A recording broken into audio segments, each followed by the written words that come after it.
There it is, and it's going up. So, hey, everybody, welcome to the Sustainiacs. I'm Michael Vincent. I'm always the Sustainiac. My guests are usually always Sustainiacs as well, but guests on the show, first time, Rachel Sheila Khan. Did I That's get that right. right? That's I right. did. Rachel Sheila I did Khan, get that said in a right. So, northern way. said in a way that only a person from Cleveland, Ohio, who lives in Chattanooga, Tennessee, can say it. Right? Absolutely. Absolutely. And it says here, fashion circularity specialist. Is Yes, that right? that's right. Yeah. And It I'm is. also something called an ecosystem architect. Because I realized that when I started to work in circularity, so much of it was about systems, right? And it was like, actually, a lot of the work is going to be about how we bring people together, how we bring businesses together to co-create this future, right? So this is the ecosystem architect side of things. So you're an ecosystem architect. Yeah. I like that. It doesn't say that on it. Oh, no, it does. It does. Real circularity and ecosystem architect at the ecosystem incubator. Yeah. There's a lot going on in the world. And I love you There's that a lot going on in your world. yeah. Yeah, you have Which one? I love it. You have to kind of be into a lot of things with this work, right? Like systems, people, collaboration. Like we can zoom right into like a fiber, a textile, a button, and then zoom right out and see that how that fits into the rest of the industry and the how the industry fits into other industries, etc. So much you have to be into so much science, you know. Whew, creativity as well. I think creativity is a huge part of it. Well, it is a huge part of it because this is something that hasn't been done before, right? I mean, Yeah. it's well, not intentionally, but specifically designed out of our previous Systems. fashion industry or parts industry, automotive industry. It doesn't matter what industry it is. Circularity was specifically designed out of it. Yeah. I mean, they didn't throw a dart and say, let's get rid of circularity, but it was not efficient.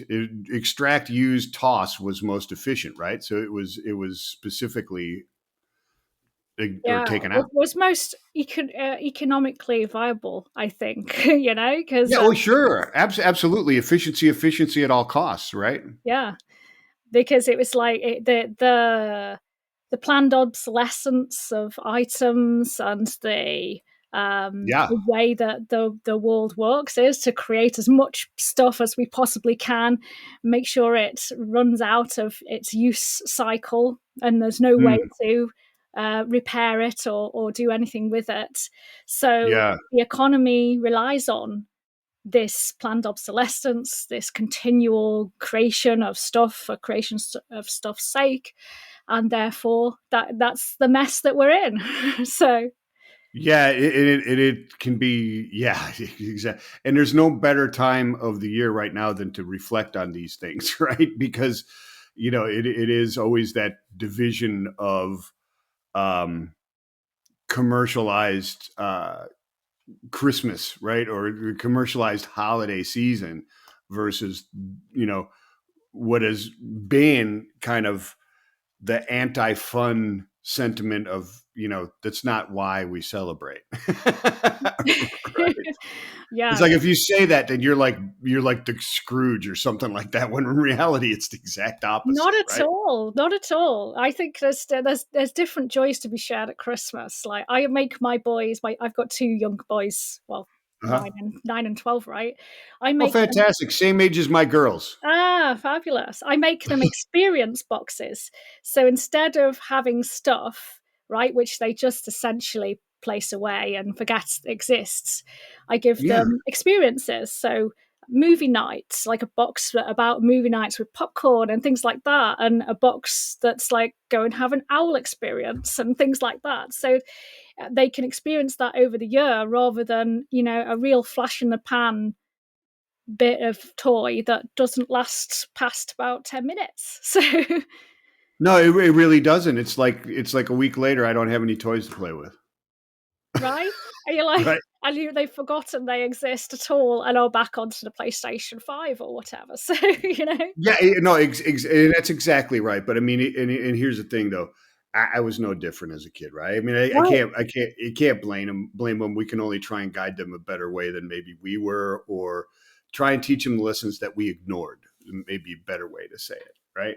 Yeah, exactly. But they But still that's had not why we're great here. fun opening the boxes. They weren't, I thought, oh, they're going to be a bit depressed about this. But really, they were like, this is amazing. I've got loads of boxes to open. It was the opening of the boxes that was more important for them. So, That's exactly what it is. Like my wife just she really I mean she cares about what she gets, right? But it is much more about there could be 30 boxes out there, each with like $1 item or a right. £1 item, and she would love it more than just a big present because she just loves the number of presents. She's truly a kid on present on Christmas is my.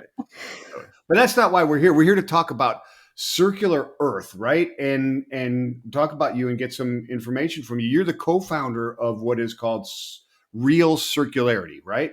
Yeah, alongside a great man called Ken Alston.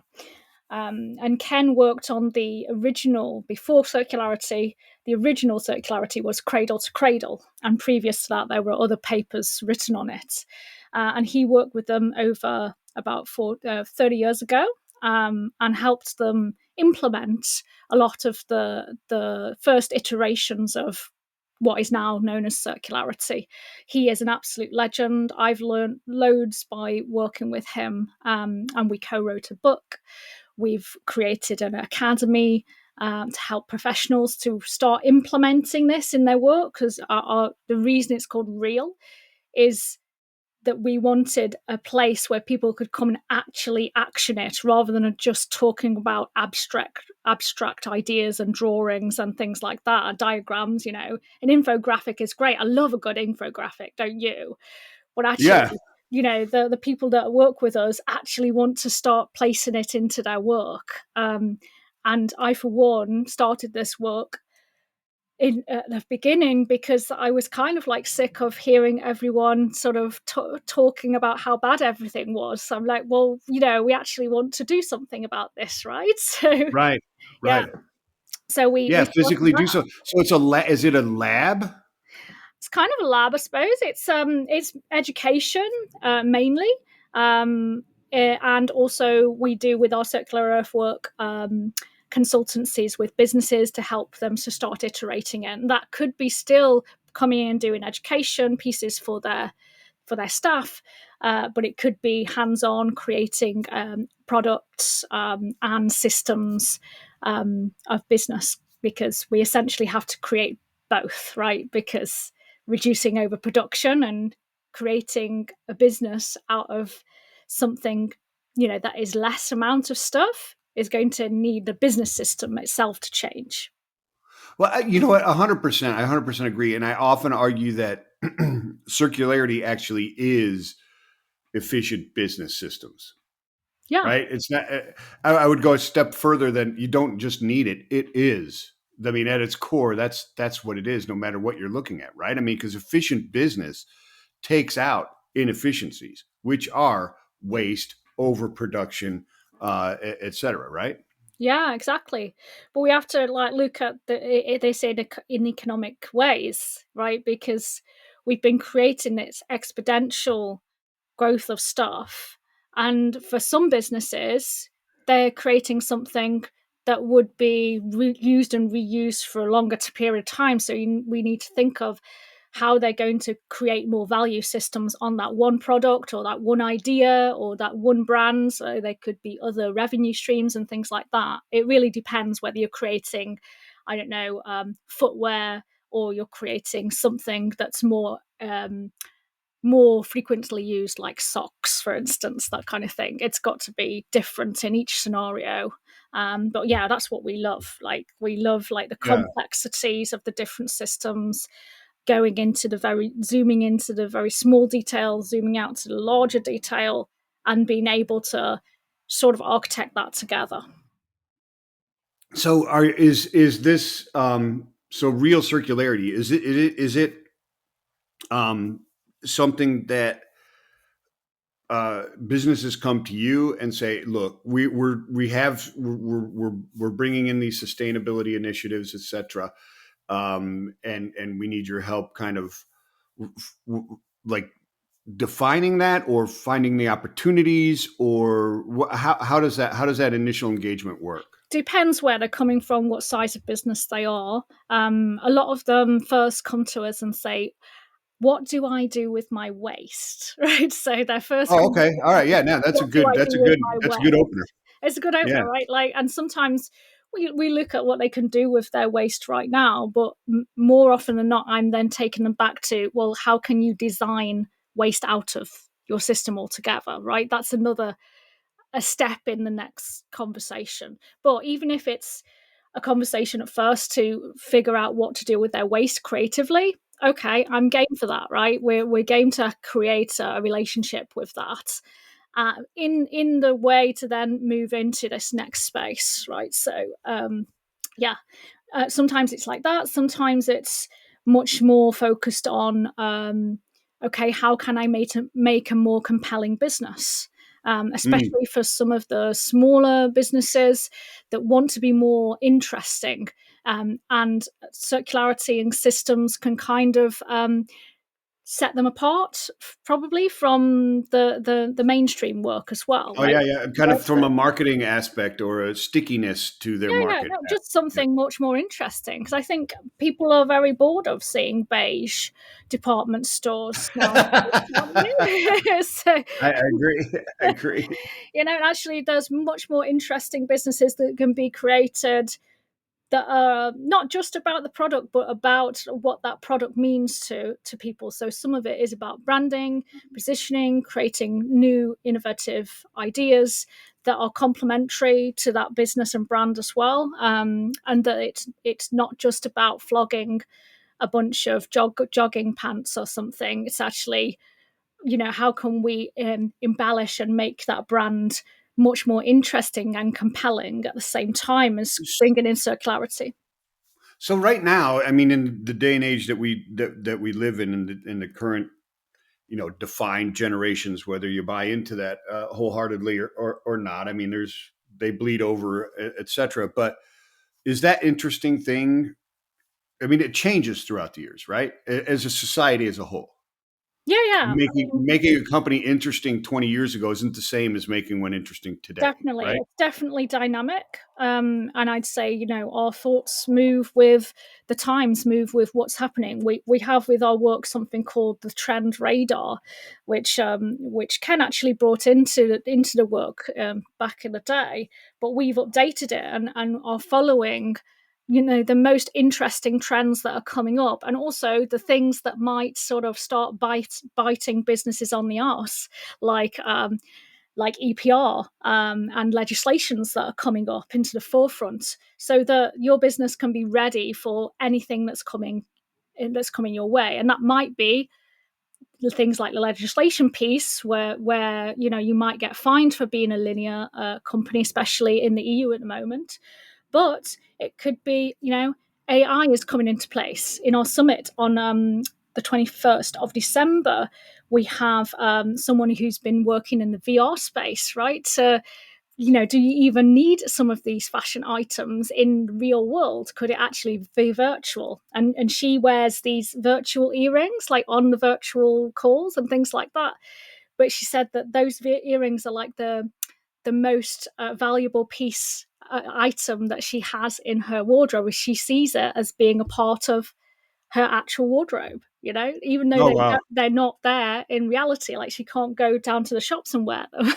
So there's a whole bunch of No, but if you're doing a lot of meetings on VR, like I could use that, right? yeah, you could totally wear her earrings. It'd suit you.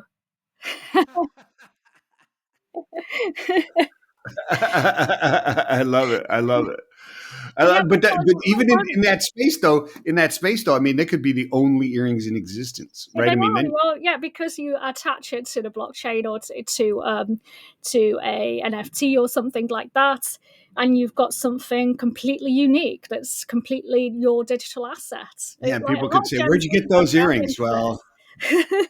they're costly. I'll tell you. Yeah, I I mean, could sell you. this will help a brand to be able to put in new and exciting ideas that link with their brand, but are not creating stuff for stuff's sake, right? Like so, and Gen Z's like they love like creating in the virtual environment. Like they and you know my children as well who are, not, younger than Gen Z's, they want to express themselves in the virtual Yes. environment. Well, I'll tell you, Rachel. So last night for probably an hour and a half, we have teams in my house. Okay, Uh-huh. it's and then we trade the girls. So my wife and my eldest, and then me and my youngest will compete, and then we'll switch up the teams. But it's never my wife and I together because we're not good enough at it. You need to team But up with a younger one. Yes. yeah. But they play this game called Dress to Impress. Uh-huh. I've seen this. So I tried to use that. Yeah. It's a lot of fun. It is a lot of fun, and they give you a topic, and you take your model, and you dress it up in this virtual, and then you have a virtual show, you know, a fashion show, and people That's vote. amazing.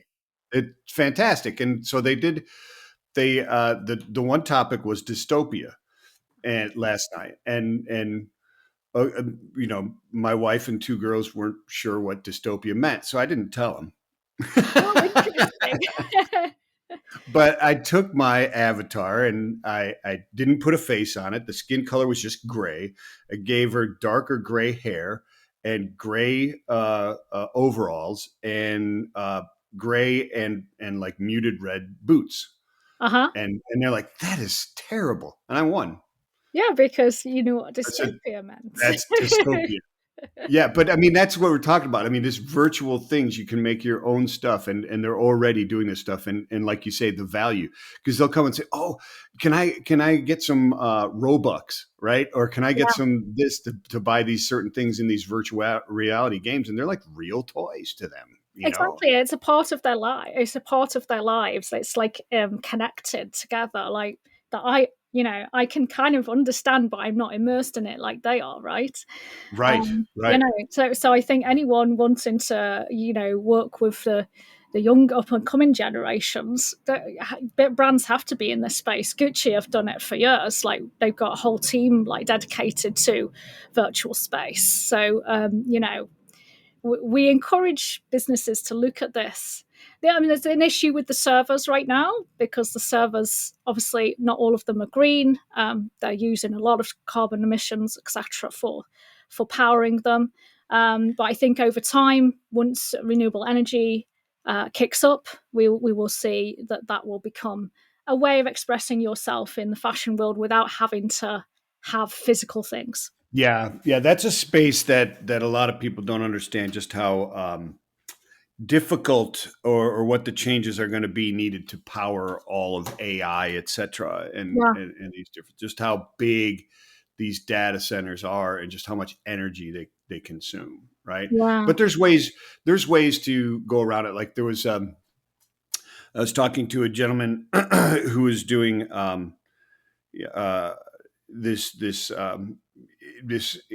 farming, inside farming and vertical farming, et cetera, and you have we were joking about Bitcoin farms because Mm, to grow sustainably grow fruits and vegetables, etc., close to the consumption centers, right? So you're not shipping them from South America, or you're not shipping them, you have them being grown. So you do this internal, and there's a big carbon footprint with trying to do that in traditional energy means, right? yeah. But if you what they're working on in British Columbia is, or maybe it's Alberta, but in Canada is because you can imagine in Canada, northern Canada, growing tomatoes isn't the easiest thing to do. No. Right? They're cold. So, but what they're doing is using the heat and the energy off of data So center, wow. Very right? cool. Yeah. Right, and then powering it with hydro power. So that now you can grab that circularity across industries, right? And Which cross is industry is such a big part of what we do. Like I'm yeah, constantly connecting with people in the energy space, in the built environment, in the ESG space, and the legislation space. And it is so eye-opening when you start coming out of your own little niche, right, or your domain, right? A lot of my peers stay in one domain, and it's a lot about fibers, and that's great, right? It's wonderful, but we need to definitely connect up industries a lot more than we are doing. Mm. And also find the synergies with the other places. Yeah, sure. Well, even if you just stay in the fiber space, right? You're talking about fashion and textiles, right? Textile fibers, Yeah, right? Is what we're talking about. yeah, exactly. Even if you stay in that, you find textile fibers in, oh, I don't know. I'm looking at my computer and I have a textile fiber coating on the cord that powers it. Yeah, So it'd be hard to find an industry where it's not used. probably. Yeah. By the time you look at everything, there's probably some kind of textiles or fiber on it, right? And Right. everything is so nuanced in the fiber space. Um, you can't ever say this is inherently bad and that is inherently good. It the thing is, it depends where it's from, how it's grown, or how it's extracted, or where it's extracted from. And what's then placed on it. Such as processing Yeah. chemicals, etc. Then Right. dye stuffs and things like that. So it's so nuanced that you really have to do it with a sense of place placed on it. Okay, where has this exactly come from, and what has happened to it? What processing chemicals or things have been placed on it, and then what's happening with the chemical dyes, etc. Because Yeah. you can't say that one thing is bad and another thing is good. It depends, right? There's a sliding scale of this. So Well, there's a sliding scale, but there's also dangerous assumptions, right? yes. Natural versus synthetic. Natural's always better. Not necessarily the Not case. necessarily, and the same vice versa, right? Um, Yes. like you can still have um, uh, microfibers that come off of an organic material that go into the environment, and if they've coated with the toxic chemicals, then they're going to be just as bad as a microfiber, which everyone talks Right. about, right? So Right. it depends, and then you can't say, oh, cotton is really bad because it's a really thirsty crop. Well, it is if it's grown in a monoculture, right? If it's Yeah. grown in a regenerative culture, the soil actually retains the water because it's bioavailable. There's a lot more inhabitants in the soil, Sure. so Sure. it actually keeps the water. So we work with a cooperative of regenerative cotton growers that grow in this style, right? Who have companion planting, would plant trees next to it, have animals and things on there as well, so that this rain, when the rain does come, the soil retains this water, so it can completely be rain fed, right? So Right. even in the regenerative cotton space, there'll be like a sliding scale in terms of what's happening in these Yeah, different sure. Well, localities. and there's ways like precision farming works, right? I mean, there's people I've had on the show that they produce the systems, and they was really perfected out of Israel. Was the that delivers the exact right amount of moisture to the roots, exactly to the roots of the plant on specific schedules based on what plant that is, and reduces that flooding the field, Exactly. completely inefficient watering method, right? Yeah, yeah, exactly. So I think it really depends. You can't say cotton is bad and No, whatever, vice versa. It really depends, and it depends what you're using it for as well. Like it does. And there was a recent study, perhaps you're familiar with it, where they studied earthworms and they studied synthetic versus organic fibers in the soil, and they wow, found that the organic fibers were worse because they interact quicker. I mean, you put them in you theoretically you make the organic or fibers so that they break down in the soil, and then the synthetic ones don't. Well, the synthetic ones don't, and then for the worms aren't ingesting them, but the the other ones are, and then it kills their birth rate, their reproductive rate. Interesting. Oh, I'd love to see that study. That sounds Yeah, fabulous. I'll find the link to it and send it Do to you. There find was a it. mortality rate. There's like triple the mortality rate of earthworms with organic fibers. Now, they might have been specific organic fibers, but it's an Yeah, interesting, it's and exactly what we're talking about. You don't understand the unintended consequences, and just saying 100%. organic does not necessarily mean better. We have Yeah, to and then, understand. it still has to be designed to be placed back into a system as much as possible that is not necessarily composting. It might be, okay, let's make sure it's 100% monofiber so that it can be chopped up and remade into more fiber again, right? A hundred Instead of percent, putting a it hundred back percent. into it, that's the last thing that we want to do, the last resort, right? But it's okay for some things where we know we're not going to probably be able to reuse them or whatever, or put them back into a system. But for the vast majority of things, they can be designed to be placed back into a system. So They can. So, but okay. So let's talk about that, and let's stay on the fiber thing. There's so many things that you have done that, I mean, you're going to miss your meeting in London we if could we go go. on forever. Which is Yeah, why we have a full 10-hour summit to you talk need to call. about You need to call Ken and say, "Hey, you're up. You got to go to the meeting." this. But on the, so I mean, it doesn't have to stick with the fiber side, but that seems to be where you come from, where your base is That's from, where I right? started, right? Yeah. Because Okay. my domain was fashion. I was a designer for 2 decades and design manager. So I worked directly in the industry. Some designers Fantastic. don't get to see the mills or or the fields particularly, but I was thrown in straight away. Like, go to Turkey and go to the manufacturers and learn about this stuff, right? Yeah. And it was the best education, was to just get stuck in there and really see how things are made. It made me a better designer to understand how the fibers were woven or knitted together, how you printed on top of it, or how you put the dyes on top of it, etc., etc. So it, Yeah. it, Well, it was and that's sort what I of want to kind of get into now beginning. is that design, that system is that not the key to all of this? Is Yeah. the design? The design is the starting point, right? Yeah, the design, I'd say yes. It still needs to work hand in hand with an intention on the business that want to actually start working in new ways, or new old ways, right? Right. Well, I Um, mean, it's hard to make sustainable clothing and textiles that don't look like my shirt, though. yeah. I mean, once you get much out of like this kind of color, you out of luck, right?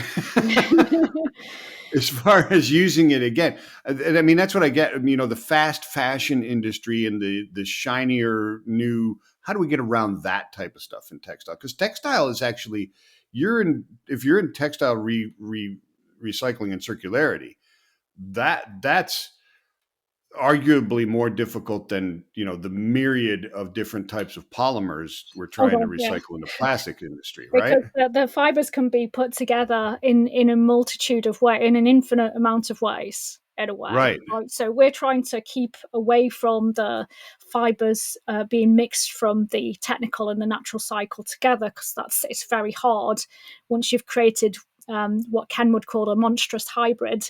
It's very hard to separate them again once you've woven them together, right? Or bonded them, sometimes in some cases bonded them together. Yeah.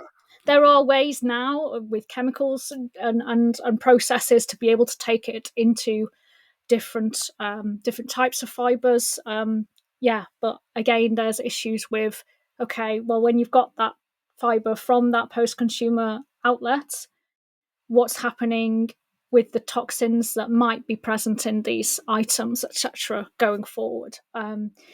So yeah, Yeah, or even from the process of recycling them itself, right? yeah, the process of recycling itself could. Yeah, most of the stuff from a UK high street, for instance, would be under some kind of compliance in terms of chemicals. Yeah, sure, sure, sure. Compliance But is those are items you need to consider, right? yeah, Because yeah. I'm There's sure elements you need there's to ways to consider. easily do it, but it's not good. we call it tracking toxins to make sure that whatever is coming back into system is not harmful to humans, the environment, animal life, sea life. Um, there's many considerations to be taken under for those parts as well, right? Yeah. Yeah, I mean, going back to like, is it the designer that chooses this? Yes, it is, but the designer is choosing what to do based on a set of um, sort of intentions from a business point of view, right? Like, Right. okay, you need to keep it under this cost. We need to make X amount of them, right? There are limitations whether you're a large business or a very tiny business on, say, minimum order quantities. For instance, when you're a tiny business, you can't always choose the most sustainable option or the most next gen material, etc., because you're restricted in terms of how the volume that you're creating. The system is set up to volume, etc. And then when Mm, you're a super large business, you are kind of you're trying to access this in different ways in terms of reducing the cost in terms of per meter or whatever you're doing, and making the best choice there in terms of, okay, I can commit to, I don't know, 100,000 meters or units or whatever or something, but then how am I going to get that back into a system? How am I going to put this into work based on these economic considerations as well? So yeah. Well, it's um, also consumer demand, right? I mean, what can you sell to the consumer? yeah, at the end of the day, and a lot of places say this, whether you're in the fashion space or the ESG space, is that we need the demand for this now, right? That the customer, or we'd call them the user, Right. needs to be present to be able to help us do more good work. So Well, they do, and that makes it that completes.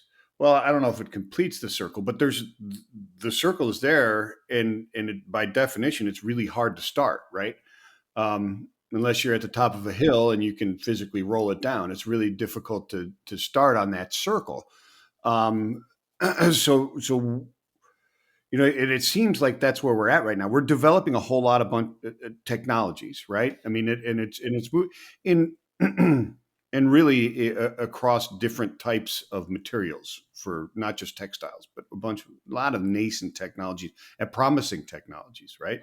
But yeah, the infrastructure to grab them and the demand to and the willingness to, one, demand that product, but two, responsibly handle it and enter it back into the circle yeah, is really a difficult part of it too. And it seems like they almost have to happen simultaneously. yeah. It does. It has to happen, continuously. This is why we architect the things, because we're like, well, could we get this player to work with this player, or this Yeah. group of businesses to actually come together to make the systems work? They're generally all using similar fabrications, right? So both on the procurement and on the downstream, they could actually start working together. And we started facilitating this with small, tiny businesses just to test the models first to see if just these small businesses could start to come together and co-create. Mm, And mm. we had some really great examples of co-creating businesses and brands. Um, and we'd started to even have conversations about collaborating on these MOQs, the problems that these small businesses were having, trying to get into some of the larger mills, or the larger trim suppliers and things like that. And we'd actually started to have really great conversations. The mills and the suppliers were very happy to work with a group of micro businesses, for instance. So we were quite pleased with the results, even if we hadn't taken it into full circle as of yet. Yeah. There's definite promise that these collaborations can go forward, and in a larger way as well, right? It just needs someone to come and work on positioning it with the businesses. Yeah, no, building those coalitions is really important, and I'm assuming that it's I talked to Jane Abernethy, and she is the CSO, Sustainability for Human Scale, which is Hmm. large, manufacturer of furniture, office furniture, Okay. office Yeah. chairs. So, but what you're just, and she came from the design side too, Yeah. right? Which seems to be a well-educated design uh, professional seems to be, as I look and talk to people, that seems to be the key intelligence to grab for this type of position, or to have input from that. Until you need that intelligence bandwidth is hugely important in bringing sustainability into your manufacturing, I think so. regardless of what it is. It's an interesting skill set, right? Because I was a design manager for 10 of the years, and a lot of it is systems and structures and how you like layer businesses together and how you work on timelines, Right, how you drop it down. I was working with 5 or 6 different brand names at the same time trying to figure this all out. It takes a systems thinker to be able to do that in a way, right? So I think designers, and specifically anyone who's managed design, can actually, it's almost like a project management role, right? A lot of it, yeah, even though no, it's when most people hear design, they think of somebody makes a cool sketch and somebody else yeah, goes yeah, and builds it. exactly. Which It is isn't it. what you do when you first start, but Yeah, eventually, when you get into the next part, you are kind of managing teams of designers and techs and marketing teams and teams in multiple locations at all simultaneously at the same time. Like it's mental, but it yeah, really stood me in good stead for this new way of thinking of how, and also knowing the depth of the supply chain of the industry as it is and how we could actually start to adjust it. right. Really interesting to work with. We So also want to know all the science stuff. That's really important. Um, yeah, that's there, but it will take pragmatic application now with more of a design manager, a stroke, project leader sort of mindset. Doesn't sound as sexy as an architect, but it is. yeah, It is. no, but I mean, it is a systems architect, and now you're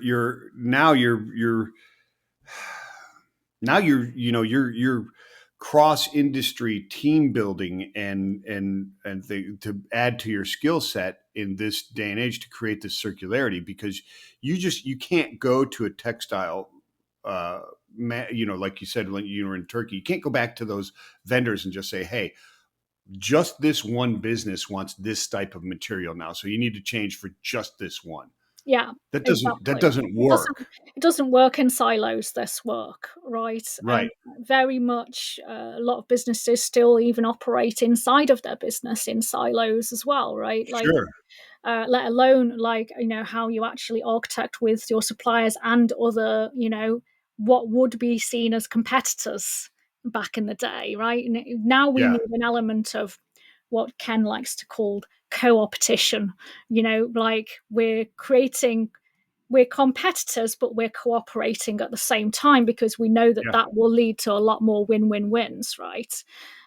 So that's where we want to focus much more energy on, especially going into 2025, because we see a big appetite for it, especially from the manufacturing base. We've actually had more people from the manufacturing base come to us and say, could you work with our ecosystem? Because they would call their factory thing an ecosystem. They're not generally just one factory. They're a set of factories or a set of factories that are linked to mills and linked eventually to the fields, which creates way more transparency if I'm working with an factory ecosystem rather than top down from the brand level, if you see what I mean. Mm. Like, so Yes, absolutely. that's where we want to kind of work on with both ends, right, of the supply chain.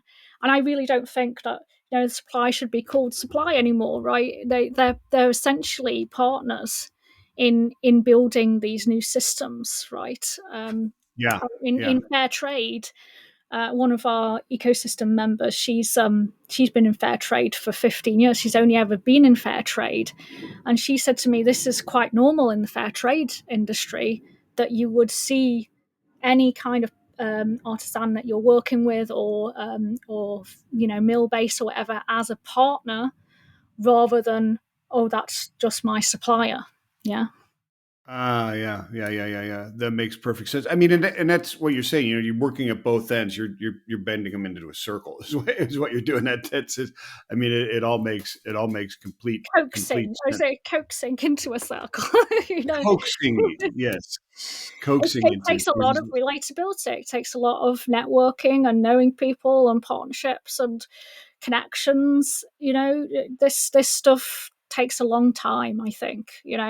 Like we said, Oh yeah, yeah, oh Ken's been yeah, for working on sure. this for 36 years, right? And um he's still so positive. It's so great to see. Well, and I don't think he's crazy for being, positive about it. It just takes a long time. You're changing a whole system, and people are changing. They're listening. They're seeing it, and the more you can prove and show people that it's not really a cost drain. It doesn't have to be a reduction in the ability for that company to return value to its shareholders or stakeholders. It can actually improve those Yeah. if it's done correctly, and improve in the true or the original sense of the word sustainability. Improve the sustainability of your supply chain, because now it's a partnership circle, and therefore your company, right? Exactly, and I know all of the suppliers are more happy if they know they're going to get the orders, if they know they're going to be like, okay, we're working with these brands and businesses, or these set of brands and businesses. They generally have already that going on, but there's a worry that if they're not competitive, say on price in the usual linear fast fashion economy, they'd be scared of not being competitive on price, and companies just moving in whole entire countries and things like that. But if you've Yeah. got a workability with those businesses, you're going to be able to create this kind of future more in a more compelling way than you can if you're a business sort of jumping to different places to try and get the cheapest price, in the race to the bottom. So Yeah, exactly. The race to the bottom. That's exactly right. So let's talk a little bit, because when I stalk you on the internet, and I look at I look at your experiences, none of them seem to end, right? So I mean, style yourself sustainable, self-employed, through still doing it, associate it's lecturer still on in there. Oh sustainable. god, that should be stopped now. So Oh, okay. Well, all right. Well, let's. that's You've what I got first you. started with, was style yourself sustainable, right? Like it Oh, was okay. it was an event series. And I'm so glad that I started with it, because it gave me the opportunity to network and to be in this space. I'd understood about the problems in the world before this time, and used to go to these events and as a designer and sit there and go, what can I do? I'm just a designer. I was kind of waiting for the CEOs to see these things that were coming through, and nothing happened. um, and it actually took my mother passing away for me to go, do you know what, actually I can do something and be something in this space. Oh, wow. And I since then I just wholeheartedly just went into it, and Style Yourself was the first part. And we did like an event, literally, that would just help customers understand what they could do right now, right here, in this moment. They could upcycle. We had people upcycling. We had like the sharing economy at the time, someone who did swapping and things like that. We Yeah, yeah, had yeah. rental, we had like vintage and pre-loved, but we also had a whole bunch of really cool eco brands that were in space. We did talks so that literally you could come into our event and you could have no money and you could still be sustainable, right? So we wanted to make it accessible. And essentially that's what we brought into all of the B2B experiences as well, that this can be accessible whether you're a first startup or whether you're, a large, massive business. And that's, you hit on something that if it is to be, if you're going to get people to do it, you've got to show them how it's accessible to do it, Yeah. right? Because most of the people that I see, well, I mean, when you see the different studies of consumers, right, of the users, the people, everybody, a high majority, 70s to 80% is really kind, or high 80s and even low 90s is the percentage that you see across the different generations when they break it down, right? As to who wants to be sustainable. Mm. But then when they go to be sustainable, there's a very small fraction that actually do it. And that's because they don't understand how, Now. Yeah. right? The accessibility to being sustainable Yeah. is where it falls down. Yeah, I'd love to do it, but it can't be inconvenient. It can't cost me more money. It can't hurt my business, right? There's your education part right there. And isn't marketing responsible for that? Um.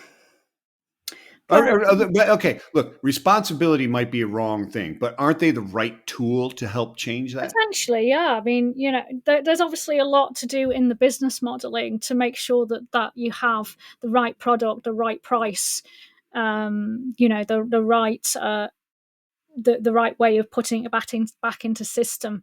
But yeah, marketing is a huge tool really to be able to help people access it, and to tell people what to do next with the item as well, right? Like the marketing and the communication shouldn't stop when we've sold the item. It should continue, and actually that creates like regenerative income, because you're having more communications with those customers, right? Yeah, and it brings a sticky market for your right Exactly, for right? Like if you're linking out going, oh hey, we've got a really cool patch or something to add to your thing, or here's our natural dye kits, go and dye your things and renew them, and this kind of thing. You're keeping in contact with your customer base. But also when the item comes to the end of its life, the customer needs to know what to do, where to send it, whether that's back to yourself or to a partner who would, chop it up and turn it into something else, or whatever that is. Because I think that's the issue, is we're so used to linear economy that it's just easier to throw it away than it is to try and figure out how to go back into a system. But we also need to make that item is valued enough for people to want to do that, right? That it's valued in their heart, so it's valued, the way that it's designed has more intrinsic value than the items that we're creating now, like the Christmas presents, right? A lot of it's, I call yeah. it tut. I don't know whether you have that name in What do you call it? tut, like rubbish. Okay. It's like a lot of the stuff out there is not designed in an optimal way. It's just designed to, eventually just go into a landfill. There's no Yeah, it's designed designing it back into a it's system. yeah, Yeah. it's designed to get you to pay money and then throw it away and buy another one.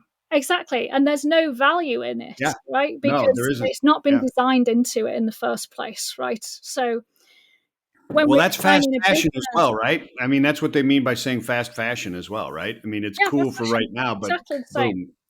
boom. And there's some people that say, well, we could create, we can create a fast product. And there's a wonderful woman who's done a PhD on using milk fibers, which were fibers that were used in the wartime, because you couldn't get fibers, or something happened during wartime that fibers became scarce. So they created milk fibers, the original milk Milk. fiber, milk from actual milk.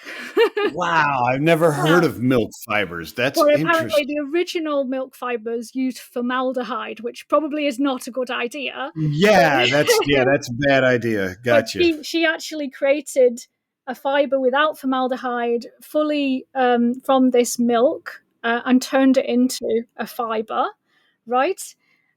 She said because it's from a waste, sort of a waste source, you could actually take this and turn it into a fully milk item, like with fully milk buttons and everything like this, right?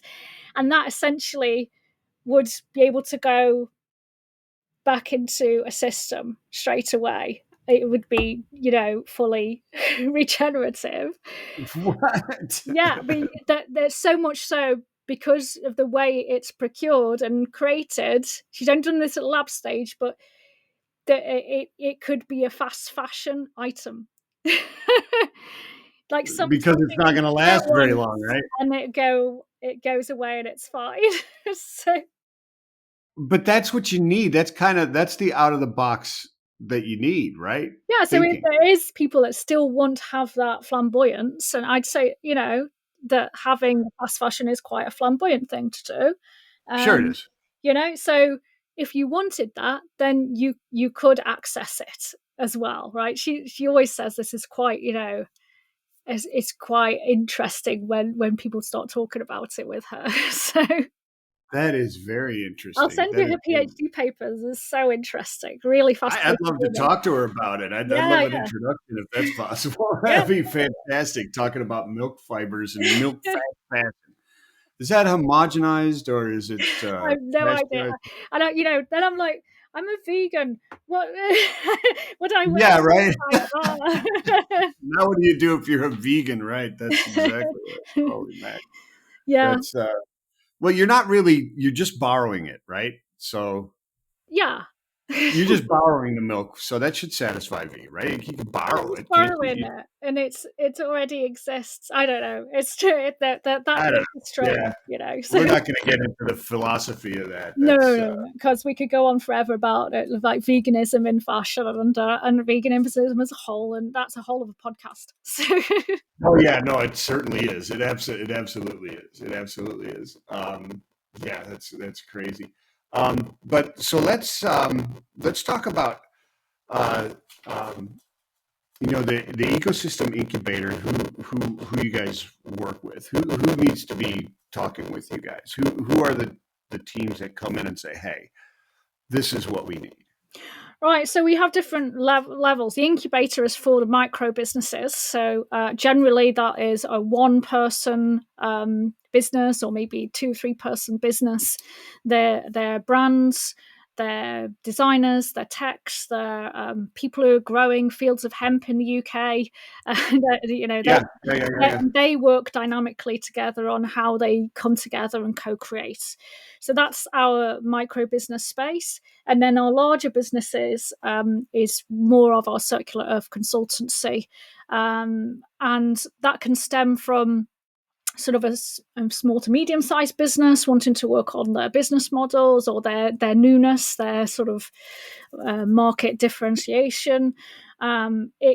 It can also include bodies, working with bodies who are looking at um, papers and education tools and Okay, things like gotcha. that. Yeah, And it can include obviously the manufacturing base at the same time as yeah, well. So, and gotcha. we've also actually been approached by some companies who are doing tech as well, who want to have this knowledge of circularity placed into their tech systems, for instance. So that might be DPPs, digital product passports, things like that. That need this level of transparency and an understanding of what's next in a system to place into their tech as well. So yeah, That's there's really no interesting. like it's just this or it's just that. We're quite open and dynamic to many different applications of this. And cool thing is they all start coming together then, right? Because if there's a tech system that we've been involved in, we're more likely to say to our brands or the brands that we're working with, well, hey, actually, this would fit really well with what you're with what you're doing or your focus, etc., that kind of thing. So Yeah, so it's a fantastic networking system as well, right? yeah, yeah. Yeah, one of the things that you said really intrigues me because I mean it all is very very very very interesting and compelling. The when you mentioned the trend radar, and I would imagine that is I don't know if that's a focus or just something that you threw out there, the trend radar, because that is something that industries across the board, and across the globe need, right? They need that transparency of what is happening in their far-reaching markets, right? As far as, where are we going? Are we behind? Are we behind it enough in many cases, right? Because the the legislation, the mandates, that just circularity as a whole in obviously in North America, and specifically in the United States, is behind most of the major markets, Yeah, right? And it's because they don't have to do it, right?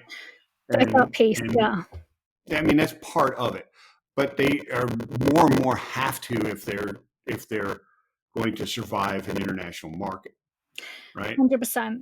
If they're selling into the EU, for instance, anyone selling into EU really has to be aware of this, and we see it as a great nudge legislation because it will mean businesses in say North America or in the UK or whatever are not going to just make just circular product for the EU market on its own. It's going to nudge them to create it in its entirety. So for us, with our trend radar, we do it per business, right? We do have one that's generic, and we'll suggest generically what's happening, but we would help businesses to create their own trend radar of what's happening in their specific business, in their specific niche and category, and in their specific country or region, right? Because it will differ depending on where it is. Like there will still be EPR in the background that you've got to be aware of, especially if that business is going into the EU. So the trend radar is done quarterly with them to help them to be able to see not only just things that are going to bite them in the arse, but also new and upcoming exciting things that could make a more compelling offer for their business as well, right? Yeah, it's not just a hey warning; it's an also opportunity, right? Yeah, absolutely. Yeah, you can't see it just as like a battleship thing. It's more of a like, no, this is an exciting trend that's coming forward in AI specifically that would really work for your business. And actually, this is how we could work with it. This is what we could create with this, da, da, da, and all of this sort of stuff. So we have to be very aware of what's happening in every aspect. And it's essentially what I did as a designer anyway, right? Like we were going out as designers, looking at the trends, and I'm far more trend aware that I am than now than I was as a designer just looking at a catwalk silo, right? So Yeah. Okay. Yeah. No, that makes a lot of sense. Yeah. Well, yeah. I mean, your horizons have been severely expanded, yeah, right? exactly. And I love every second of this work, right? That it's the best thing I've ever done in my entire life. It was also the hardest thing I've ever done, other than having children in my entire life. But it's just a joy to get up and work in this field every day. I agree. It's a joy. I'm doing the same thing. Well, I don't do the same things you do, but it's been about 4 years that I've made the switch to taking my skills towards circularity and sustainability. And yeah, the motivation is just there. Because my previous work, it was like, what am I really contributing to society, right? And it was, there's value there, but this is much more, so much more gratifying to help move this along. This movement it's fantastic. So, Absolutely. Rachel, look, an hour. Oof. We could go on for another two, I'm sure. Oh, easily, but we can't. So, but we will in the future. I'd love to have you back on and discuss more about what's going on, because we're really scratching the surface of what you're doing there, and the importance of the work that you're doing. And it's all very, very fascinating. The textile recycling, to me, and circularity of fashion, it really embodies the difficulties of creating a circular economy within these verticals. It really embodies all the difficulties that are there, right? Yeah, Because it is from oh man, I have to look so cool when I step out on the town in Morocco to we need these industrial textiles for these products and everything in between and all the marketing and all the functionality and all the players in manufacturing, all the way down to the farmers. Oh, It's yeah. fantastic. Yeah, it's really an unbelievable